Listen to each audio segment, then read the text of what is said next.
बोलो सियावर रामचंद्र भगवान की, सियावर रामचंद्र भगवान की, माता जानकी की, भारत माता की, भारत माता की, सत्य सनातन धर्म की, सत्य सनातन धर्म की, गौ माता की, गौ माता की, सरयू माता की, सरयू माता की, नमः पार्वती पतिये हर हर।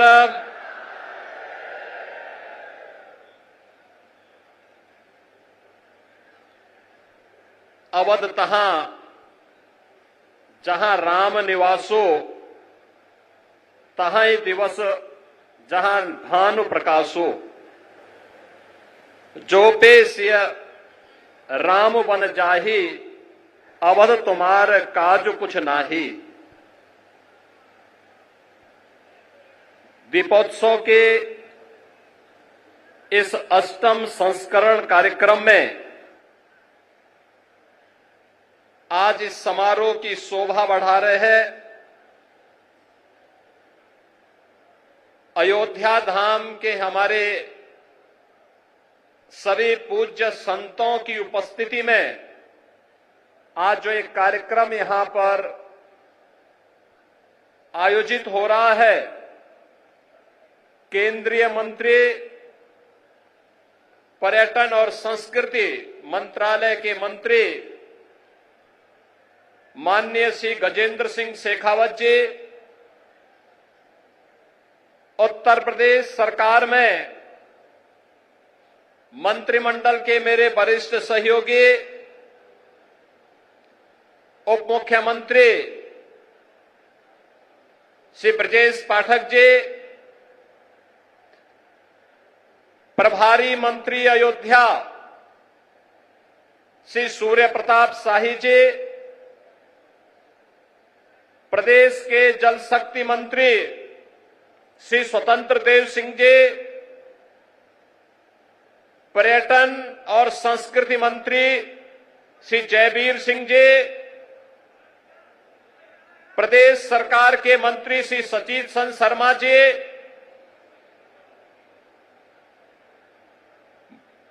विधायक श्री वेद प्रकाश गुप्ता जी,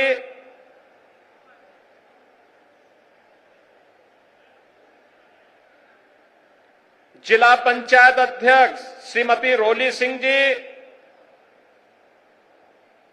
महापौर महंत ग्रीशपति त्रिपाठी जी, विधान परिषद सदस्य डॉक्टर हरिओम पांडे जी, मान्य विधायकगण, आज के इस समारोह में अपनी कृपा पूर्वक उपस्थिति के कारण इस समारोह की शोभा बढ़ा रहे जगतगुरु रामानुजाचार्य स्वामी राघवाचार्य जी महाराज, जगतगुरु रामानुजाचार्य स्वामी विश्वेश प्रपन्नाचार्य जी महाराज, जगतगुरु रामानुजाचार्य स्वामी श्री सिद्धराचार्य जी महाराज, जगतगुरु रामानंदाचार्य श्री राम दिनेशाचार्य जी महाराज, मणिराम दास सावनी के श्री महंत जी के कृपा पात्र महंत कमल नयन दास जी, बड़े भक्तमाल के श्री महंत अवधेश दास जी, श्री महंत राजकुमार दास जी, श्री महंत राम शरण दास जी महाराज, श्री महंत देवेंद्र प्रसादाचार्य जी,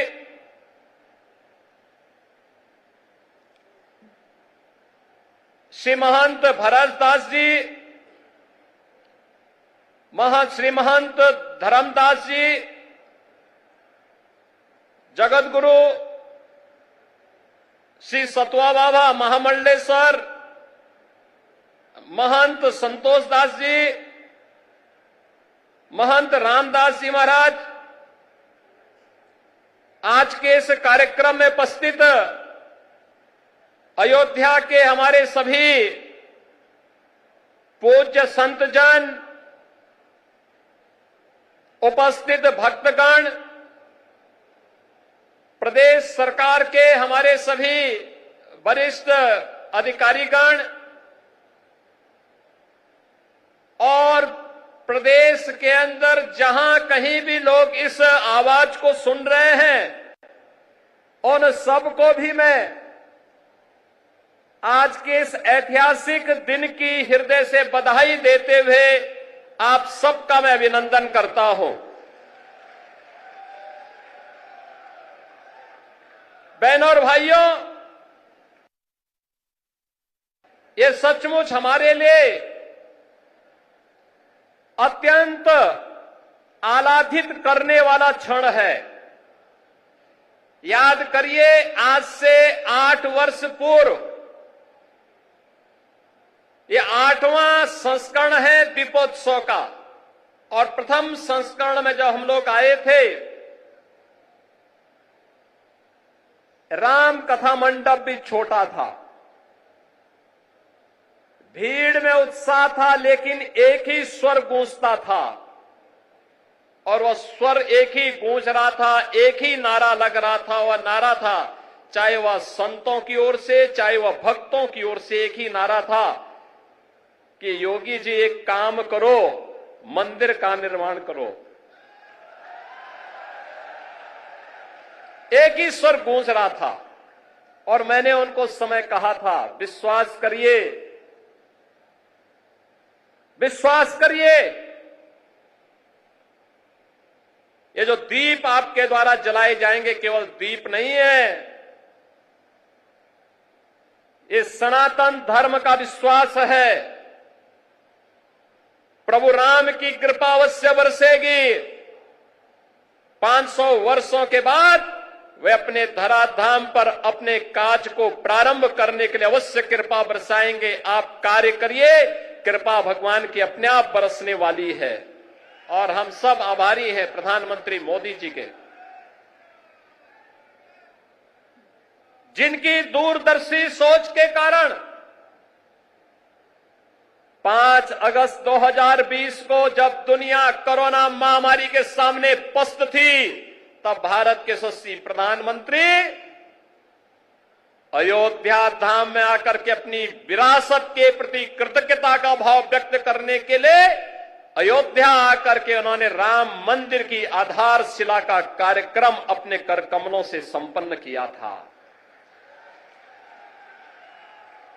और यह वर्ष अयोध्या के लिए अद्भुत है, अनुपम है, अलौकिक है, अद्वितीय है।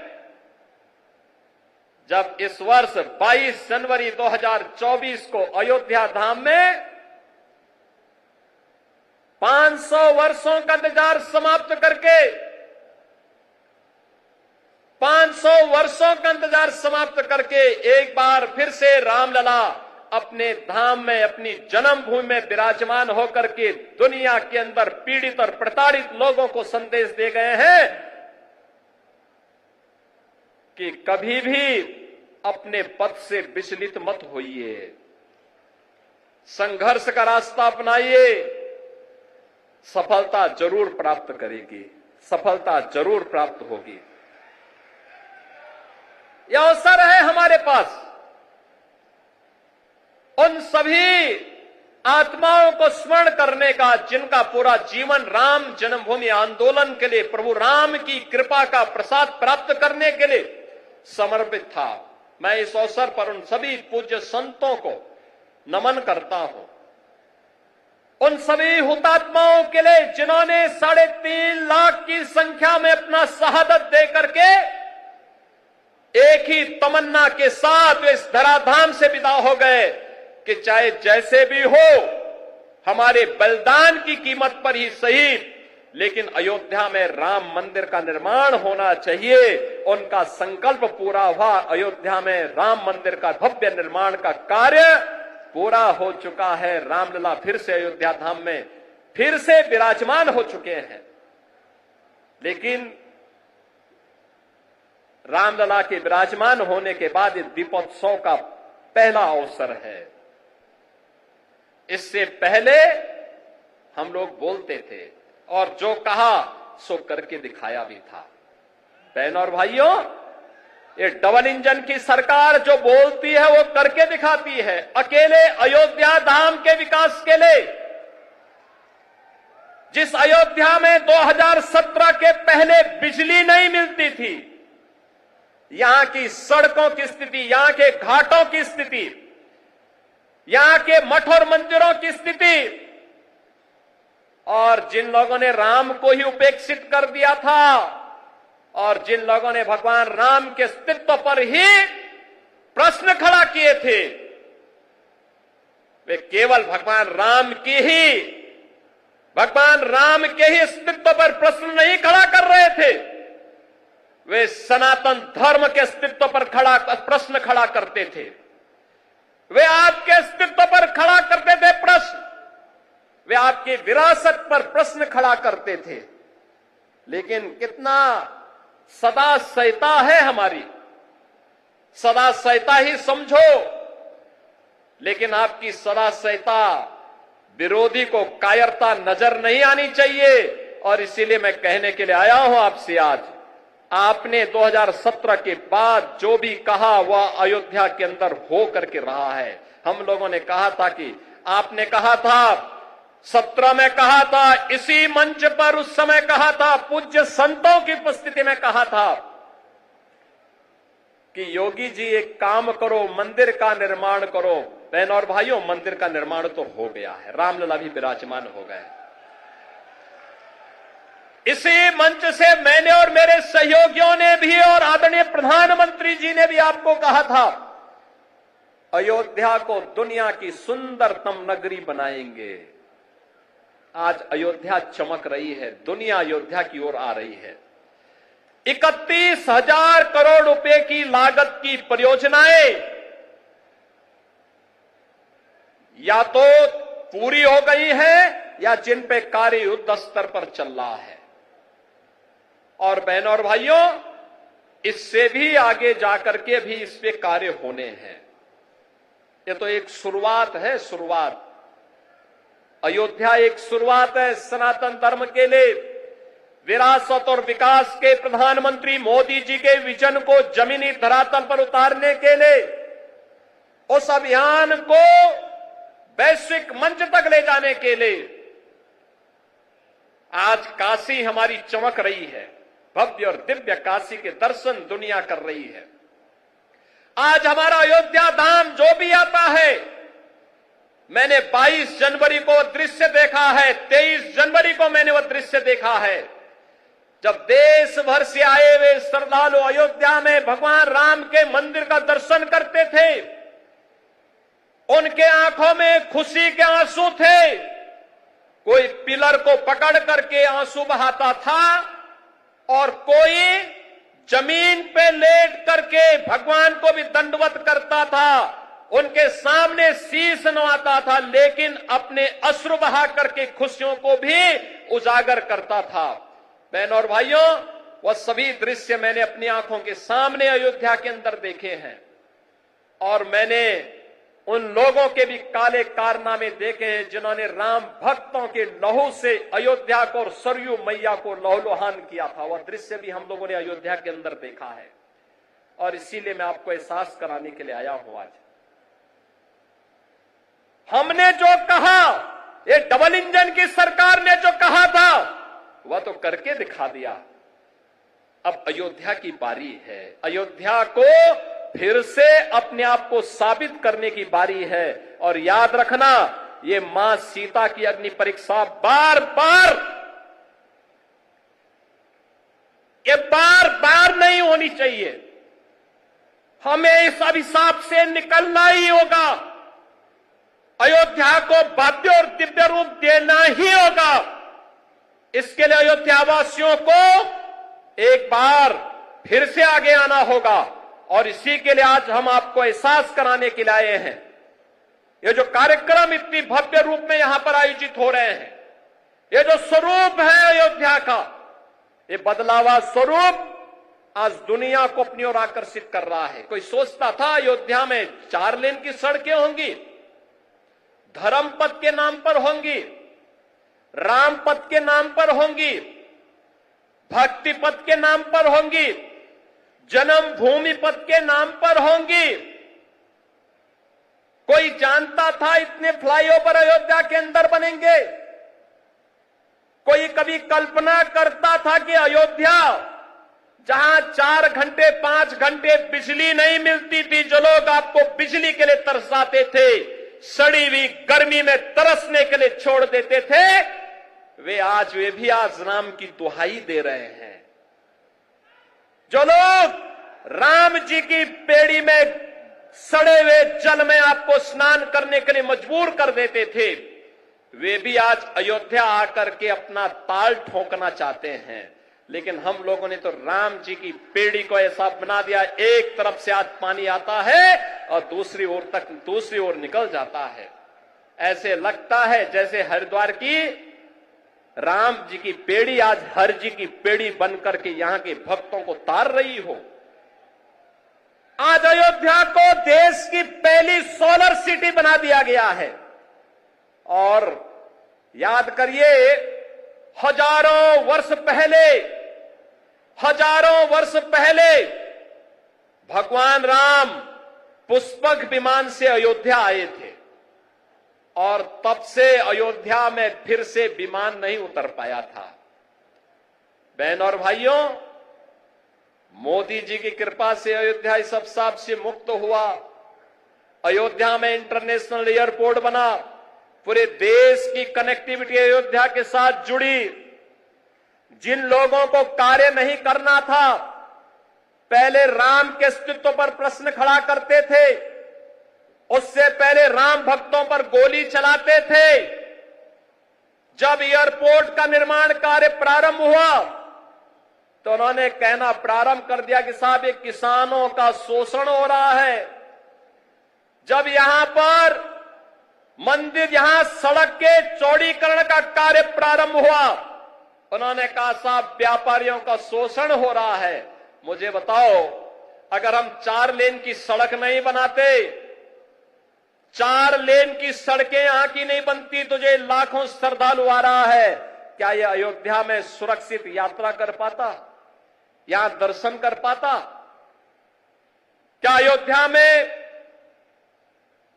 इतना इंफ्रास्ट्रक्चर आजादी के बाद जिन लोगों ने प्रदेश में और देश में शासन किया, उन्होंने क्या इस प्रकार का इंफ्रास्ट्रक्चर दिया था क्या कि यहां पर लाखों श्रद्धालु आकर के दर्शन कर पाता? एवरेज 1 लाख श्रद्धालु वर्तमान में है और पीक सीजन में यह 5 लाख और कभी कभी 35 लाख तक पहुंचता है। बहनों और भाइयों, यह जो कार्य हुआ है, जिन लोगों को नहीं करना था वे प्रश्न पहले खड़ा करते थे, आपके अस्तित्व के लिए राम भक्तों पर गोलियां चलाते थे। और आज जब विकास हो रहा है तो विकास में किसी प्रकार से बैरियर बनना है, लेकिन अयोध्या को छेड़े बगैर हम लोग इन बैरियर्स को भी हटा रहे हैं। ये बैरियर भी हट रहे हैं, ऐसे ही हट रहे हैं जैसे उत्तर प्रदेश को माफिया से मुक्त करके उत्तर प्रदेश को एक सुरक्षित प्रदेश बनाया गया है। सनातन धर्म के बैरियर को भी, सनातन धर्म के मार्ग के बैरियर भी हटाने हैं। जो लोग सनातन धर्म पर बार बार प्रश्न खड़ा करते हैं, उनको मैं बोलना चाहता हूं, सनातन धर्म ने कभी किसी का अहित नहीं किया, किसी का अहित नहीं किया, सबको गले से लगाया। दुनिया की कोई ऐसी जाति, कोई ऐसा मत, संप्रदाय, सेक्ट नहीं जिसकी विपत्ति के समय सनातन धर्मावलंबियों ने उन्हें शरण देकर के फलने फूलने आगे बढ़ने का अवसर न दिया हो। विश्व मानवता आज भी इसके प्रति कृतज्ञता ज्ञापित करती है। लेकिन इस सेकुलरिज्म के नाम पर राजनीति करने वाले लोग आज सनातन धर्म पर कुठाराघात करके न केवल सनातन धर्म और भारत की आत्मा को लौलुहान करने का कार्य कर रहे हैं, बल्कि इसके नाम पर भारत के अंदर आतंकवाद और नक्सलवाद को लोग बढ़ाना चाहते हैं। क्या नक्सलवाद और आतंकवाद को हम बढ़ावा देना देंगे? फिर भगवान राम के 14 वर्षों के वनवास का परिणाम क्या है? और फिर बजरंगबली का मतलब क्या है? राम काज कीने बिनु मोहि कहां विश्राम। और हम लोग भी विश्राम नहीं लेने वाले हैं तब तक जब तक कि सनातन धर्म के मार्ग में जितने भी रोड़े हैं, जब तक इनको नामो निशान इनको समाप्त न कर दिया जाए।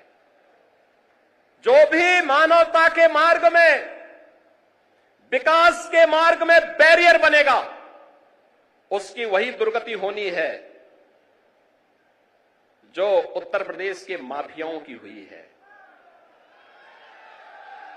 और बहनों और भाइयों, अब अयोध्या से मैं यही कहना चाहता हूं कि अवसर है हम सब के लिए। अवधपुरी तो आज खुश है। अवधपुरी को उल्लास और उमंग के साथ जुड़ने की आवश्यकता है। और आज का दिन तो दीपोत्सव तो अयोध्या की देन है। देश और दुनिया में दीपोत्सव के आयोजन जहां कहीं भी होते हैं, त्रेता युग में उसकी शुरुआत इसी अयोध्या से हुई थी, इसी अयोध्या धाम से हुई थी। उसी स्मृति को जीवंत बनाए रखने के लिए हम लोगों ने इस कार्यक्रम को आगे बढ़ाया है। और उसी स्मृति को जीवंत बनाए रखने के लिए तुलसीदास जी ने भी कहा कि अवधपुरी प्रभु आवत जानी, वहे सकल शोभा के खाने।